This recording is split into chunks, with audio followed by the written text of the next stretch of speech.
within the district of New Sarum known as Nobility Hill. John Stanhope has been sending these infernal text messages to his paramour Calliope all evening,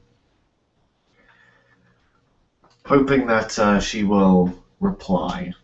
The two have had a little spat recently, and they have both gone off into their respective corners to sulk, but after their encounter last night, John knows he cannot risk to put off the news he has to tell her. And so he busies himself within his domain, carrying on his security protocols, but his mind is not focused on it. He is anxious for his paramour to answer him.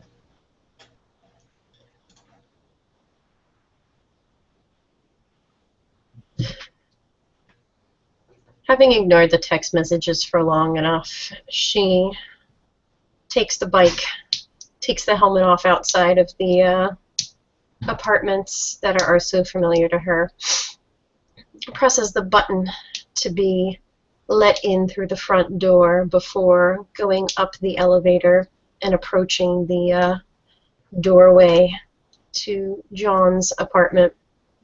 She doesn't even bother knocking because she's sure that he hears her. As you enter Nobility Hill, you see that there's a lot of differences in this particular area. There's many work vans that are parked in various intersections and junkways along the streets and highways, and the apartment block is a hive of activity.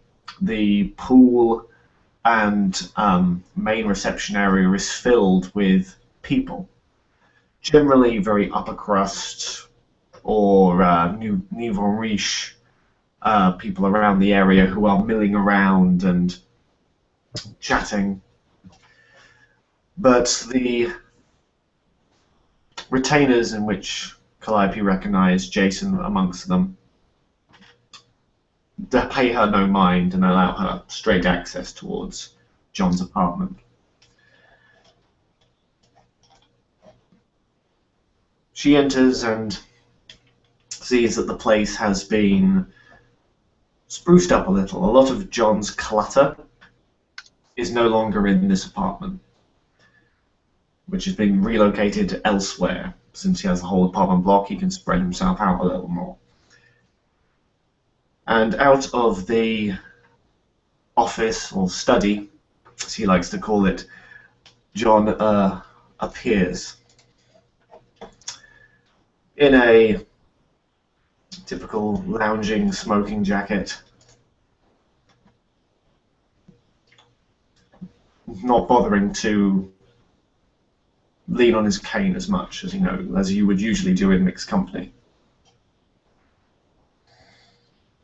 She looks like she's got her bike jacket thrown on one side, another bag filled with workout-related equipment, and dressed in basically yoga pants and a workout top, as if she's been out burning off energy, but no sweat lines her undead form. John's going to do a quick charisma subterfuge roll, as he's going to try and appear nonchalant as possible despite his nerves about the news he has for her.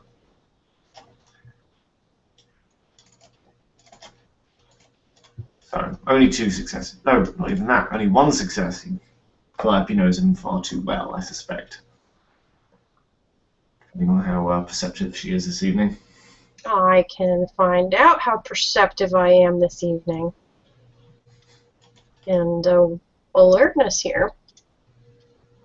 I'm not using any heightened senses, but I do have 3 dots in Auspex. So, I don't know if that lowers my DC at all. If you're not using heightened senses, then it won't. Alright, I'm just going to roll regular. Boop, boop, boop. Yeah, you can tell that John is deliberately putting on a very nonchalant attitude. You can tell that he's hiding something and that he's and that he's nervous and trying to cover up his nervousness with banter. Ah, good evening, my dear. He smiles sweetly. Actually, quite enjoyed to see her. How was your evening last night? It seems that you and Mr. Crowley were deep in Toreador business. I didn't want to disturb, so I let myself out. Oh, that was the better part of the evening. But the new one's lucky I didn't kill him. He's lucky I only bit him into torpor. What on earth happened? She goes to take the bike gear, put it down on the chair, takes out, puts the rest of her workout gear down, sits around, crosses her legs, starts just, pumping one of the iron as she's going. The weights are heavier than someone her size should probably pick up. But it does look like she's actually been working at it and trying to train it. Needless to say, the one who likes to stand up to stop people from breaching the masquerade is unable to follow the damn traditions. In what case? In the sense that he violated my rule of domain by breaking into my computer system to spy on me. After I gave him enough hospitality to stay in my domain while he was setting himself up. He's lucky that I only knocked him into torpor and told his ghouls to drag his sorry ass off. John's lips get pulled back, and he's trying to suppress a snarl. And is that all you wish? It will only be a matter to have his head brought before you, my love. I believed his reputation would save him, but without that he is nothing. I probably would have knocked him into dust, but my better sense of self-control prevented me from doing such, knowing that I'd probably run into more trouble explaining myself if he just was dead all of a sudden. But he'd only met the Primogens, so I don't know how many people he'd bumped into in the city yet. You would have been perfectly within your right. So I got a call from the ADT security folks at one point last evening. Almost didn't pick it up. They called me and said, "Ma'am, someone's hacked into your computer system. They're trying to access the database for your video cameras. We are not quite sure of what it is yet." I said, "Okay, keep me informed. I'll deal with it in the morning." Then they call me back not an hour and a half later and say, "Ma'am, there's still activity going on, and it looks like it's a person deliberately trying to cover their tracks and pretend as if they aren't," and it's mumbo-jumbo with computer stuff and coding and things like that. But at that point, staring at my phone at about 5:30 in the morning, I figured he might have something to do with it because he was the only factor that changed in the course of the evening. Although I wasn't going to go pin it on him. I just walked down the hallway to ask him, "Hey, what's going on? Are you doing anything with my security system?" And as soon as I posed the question to him, he ran into an elongated rant explaining himself and bumbling away and talking about how he needed to see if I was breaching the masquerade by killing humans and this and that. And I think he stumbled on a conversation that Crowley and I were having, but obviously his heightened senses do not work that well, because otherwise he would have heard that Crowley and I were recanting stories of our younger days when one did combat the beast. Not anything current, merely retelling stories of close calls, which I think he interpreted as, "Oh, she must be breaking the masquerade, so let me go ahead and spy on her and find out if she is, and then if I don't get caught, no one's the wiser." And at that point, after he started to explain himself, I very calmly made my presence known a little bit more and said, "Excuse you, how dare you spy on me while I am giving you hospitality in the city as a member of my clan?" At which point he kind of lost it and frenzied on me. Not only did he break the rules of etiquette, hospitality, and domain, he also frenzied at you. Which I could get over him frenzying at me as long as he's put down. It wouldn't be the first. It happens to the best of us. But it was more the breach of domain that aggravated me. Well, So I took him down. just so. His ghouls pleaded very well for him and said, "I'm sorry, this isn't the first time. We'll take him. We'll take care of it." And I said, "You damn well better take him and take care of it, and my Primogen will be hearing about this." As should the He has more of his mortal self in him than I do, because maybe he'll run a chance of actually waking up.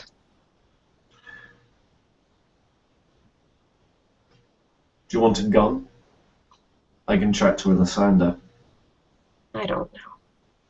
It seems like she's squeezing, the dumbbell a little bit more in holding back some rage. No. Let's make an example out of him and pin myself up as a pinnacle of the Camarilla and watch him fall. As you wish. And John's normal, like, sort of human jovialness, his bon vivant demeanor just drops, and the real monster that John's become is there. It's like, but you say the word, and he will be destroyed. Excellent. I would do it myself. Could have done it myself, but it was cleaner this way. There are more painful ways to die than a sword. Oh, I didn't use a sword. I just ripped at his throat.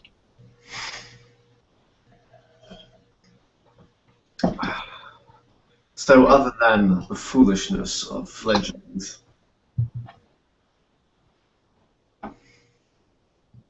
Went to go work out and burn off some of the anger.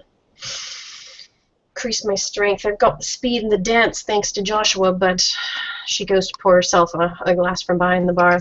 But I'm not as strong as I need to be able to keep up with all the rest of this.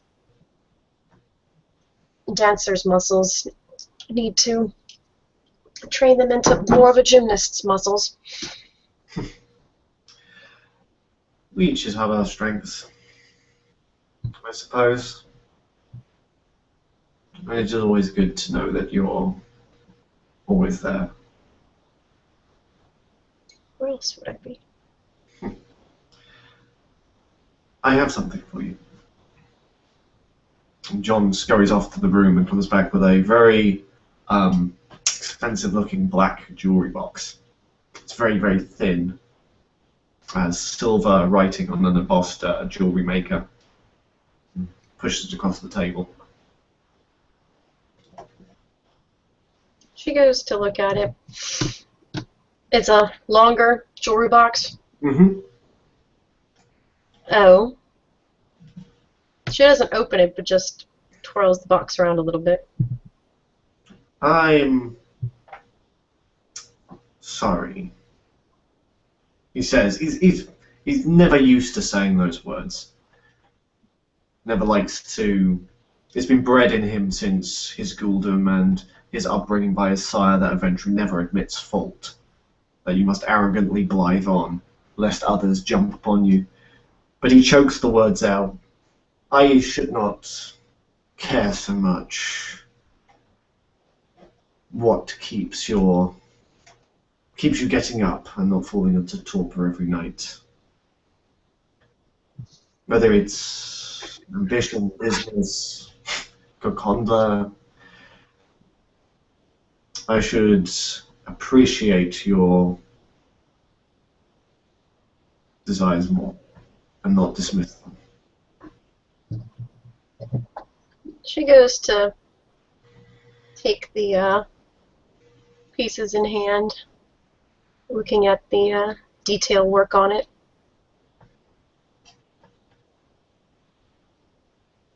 The real diamond.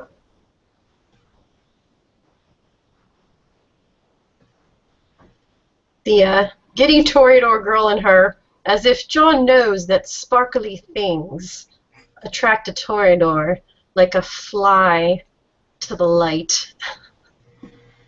She kind of stares and sparkles at it, and I'm going to roll my trance on this anyway. The heck do I roll on that? Self-control?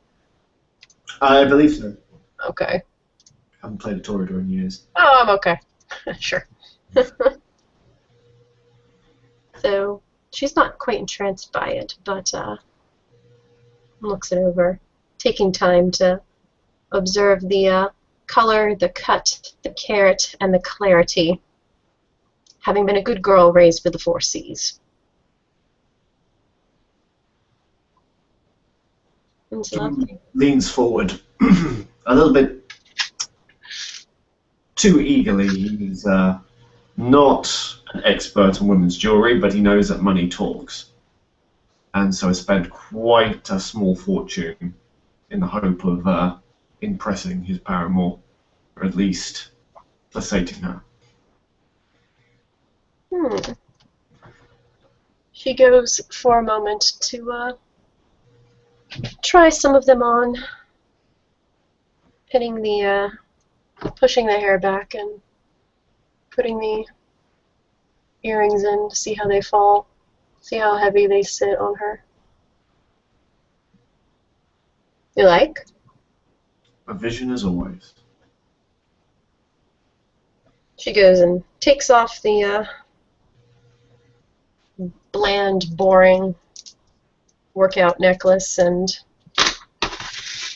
strange trying on diamonds with workout gear, but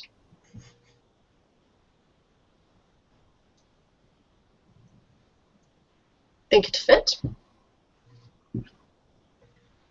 Well, having a memory such as mine does help when it comes to measurements.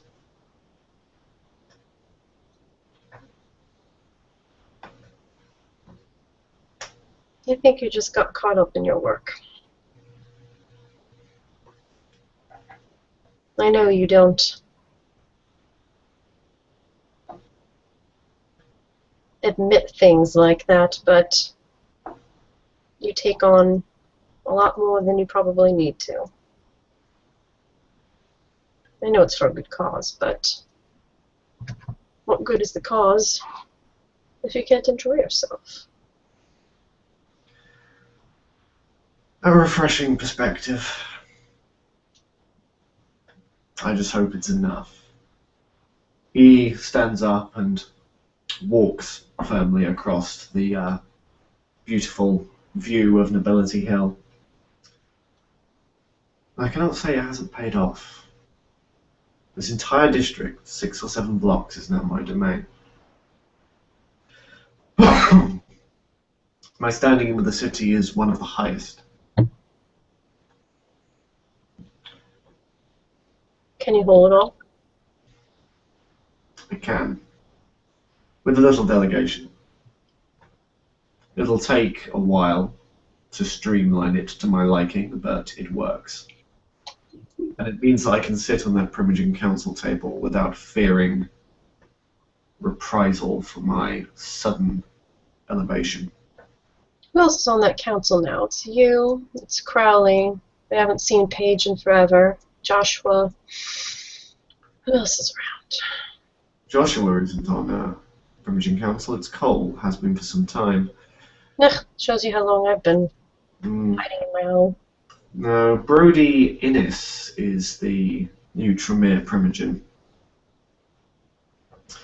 Jacob O'Connell is the Malkavian Primogen when he decides to turn up for meetings. The Malkavian Primogen, so far, is more of a representative, a woman by the name of Virginia. Bruja Primogen hasn't been elected since Lysander's ascension. There's precious few of them as it is. And with Lysander as prince, he does not have the influence nor resources to run this city. And so it falls on Primogen to take up that slack. The new traditionalists will stand for Bruja as prince. No. No. I almost put a gear in him and Iris's works for a vote of no confidence. By one vote. Someone betrayed me. Lysander is well liked. He means well, but he's something about him that rubs me the wrong way. We must make do with what we have, and despite people's reservations, I am not looking to resit a new prince anytime soon. I'd rather work with the system and make it achieve than topple it down and go through another myriad of princes. He's old enough. That's what the Camarilla cares about. His anarch Lenix need to be pruned. But I did not call you here to talk politics. You know how it bores me. Well, I'm glad you've reached out back into your clan.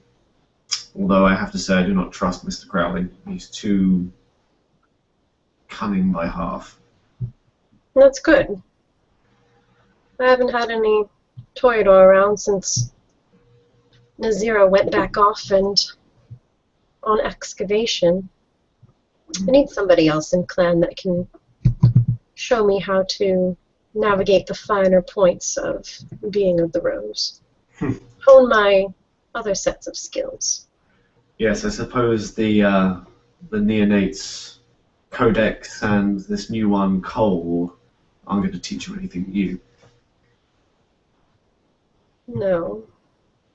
I need to learn to play the game as someone 100 years older than I am. Your apprenticeship is going on leaps and bounds, my love. But my wiles won't work on someone who is also wily. In his case, that's not my approach.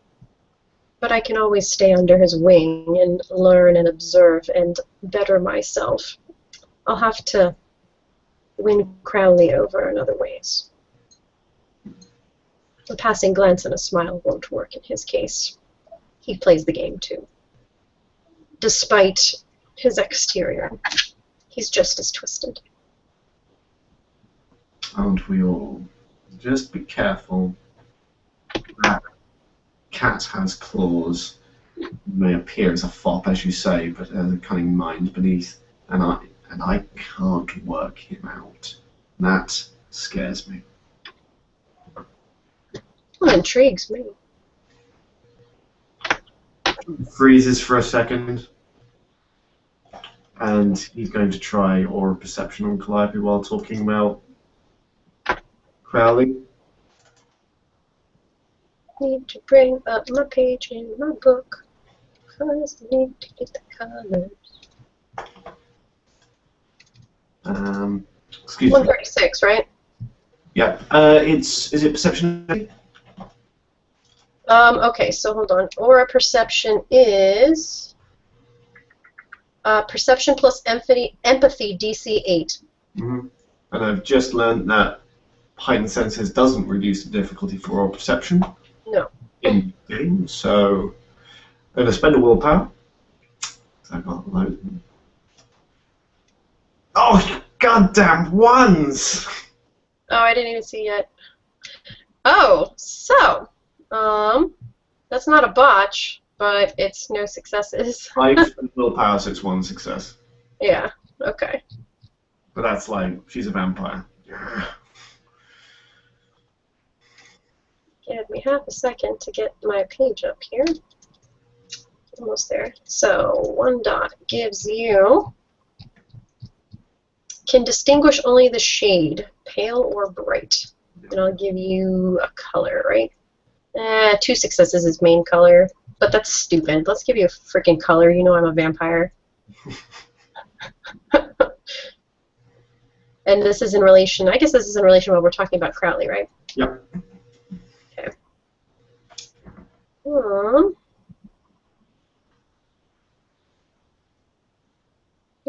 go with.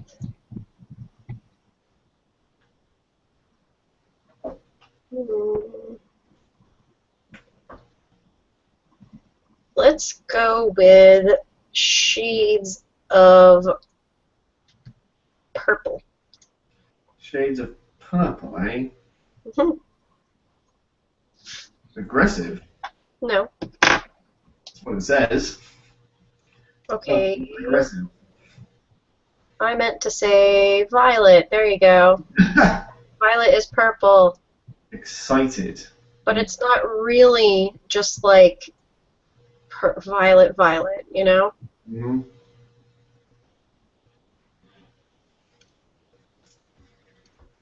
Okay. What do you think of Mr. Crowley?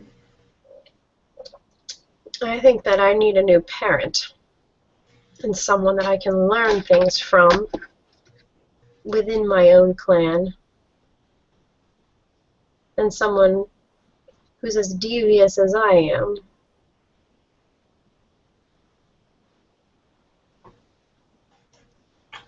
Then we'll go on to another perception empathy roll just to see if John can tell she's telling the truth. He will flash heightened senses for this, making it DC 4. Oh, there we go. 6 successes. Yep, she's telling the truth. Yep. All good. He relaxes a little. He doesn't exhale, but his posture becomes a lot more relaxed. Yes, I suspect you'll learn a lot from him, as long as you don't get webbed into one of his schemes. I'll weave my own webs, but I need to make sure that I keep a few other close enough relations in the city other than yourself. Otherwise, no one will tell me anything. I might not be a harpy anymore, but that doesn't mean I don't still have the curiosity for gossip. Exactly. Well, now the looking glass is open, and it is still the Toreador Elysium, I believe. It hasn't been revoked. I don't think so. Well, that's the case. Then he frenzy on me in Elysium, too. The crimes just keep stacking up and up. Didn't breach the masquerade, though. She goes from excited and jovial joking to, like, flatline, obviously showing that she has distaste for him.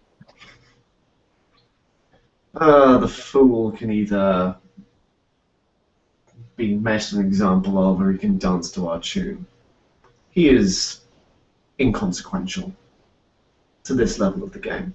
No, he will dance to our tune because he will see me as someone who is kind and generous and spared his life, and then he will owe me a boon for such matter, for getting him out of the hot water that he will potentially be in because of this, and then I can cash in on that boon when I need someone gone, and who better than an inquisitor to set them up as someone who's breached a masquerade. John's taken aback, and a appreciative smile appears. I always forget how utterly devious you are. I let him go for a reason.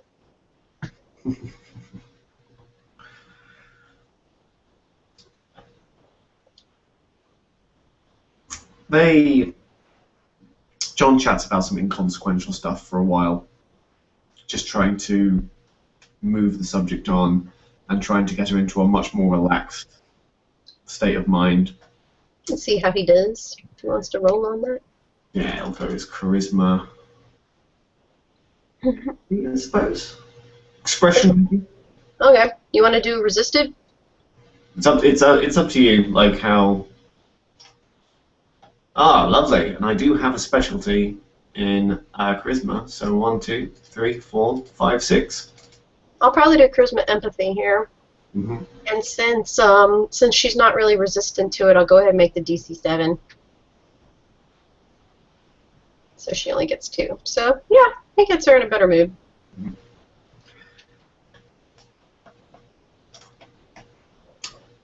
Plus, blood helps.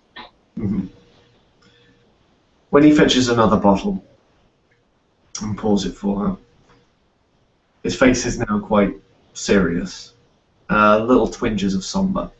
Oh, hold on. Did I just impress you with my devious plan? You did, yes. Bam! Willpower.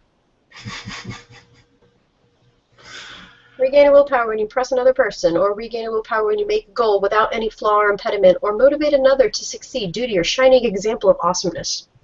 So, I think that fits the first one. Mm-hmm. Oop. I have come across some troubling news, my love. Not public knowledge yet, and it has to stay that way. But I know that you need to know. She watches him, looks over his body language, wondering who it was this time from the tone of his voice.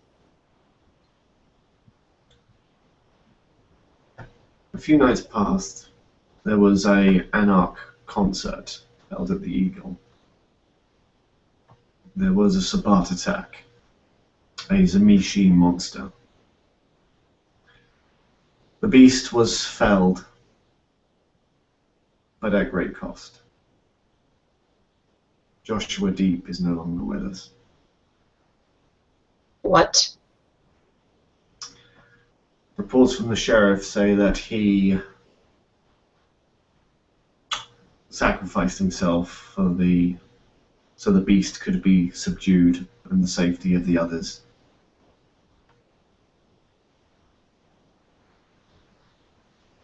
Where was this concert? It was the Eagle, the Anarch club in the project. I need to go there. I need to see it for myself. That's your wish. It's Anarch controlled. I don't know. I don't know who's in charge of the Anarchs at the moment, but what are you planning to do? Relive what happened? I know that the sheriff was there. Sure, he'll be able to give a report of others in that conflict. Who's sheriff now? His name is Malcolm Broodmore. He's a Tremere.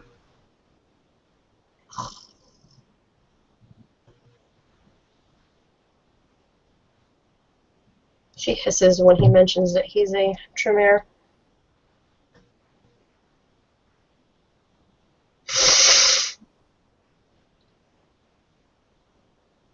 I need to see it.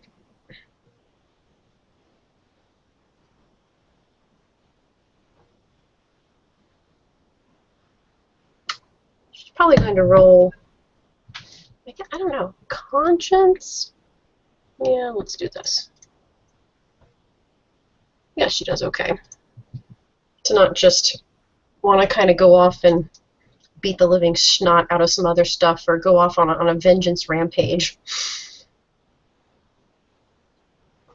Squeezing the stem on the glass harder, she looks back into it and just kind of stops talking for a little while, looking at the patterns as it swirls.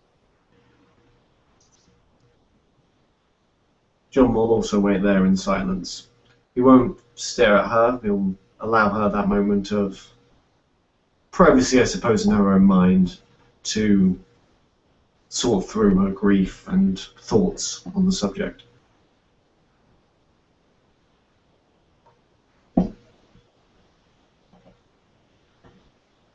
I need to go there, and then I need to go to the estate and to the tree.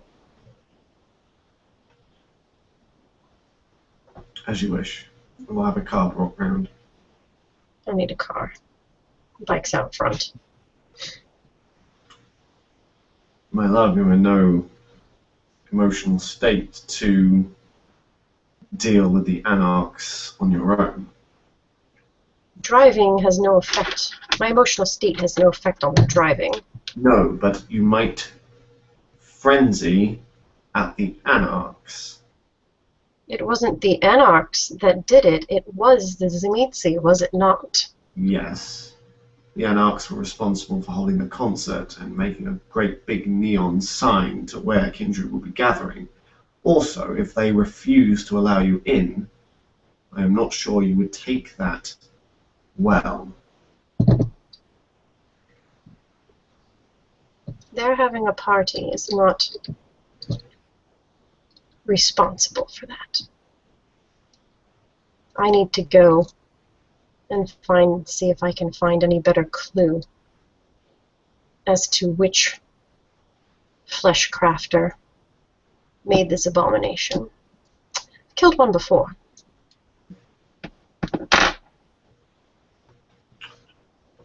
If there's something you need to do, I will not stop you, but I would prefer to go with you.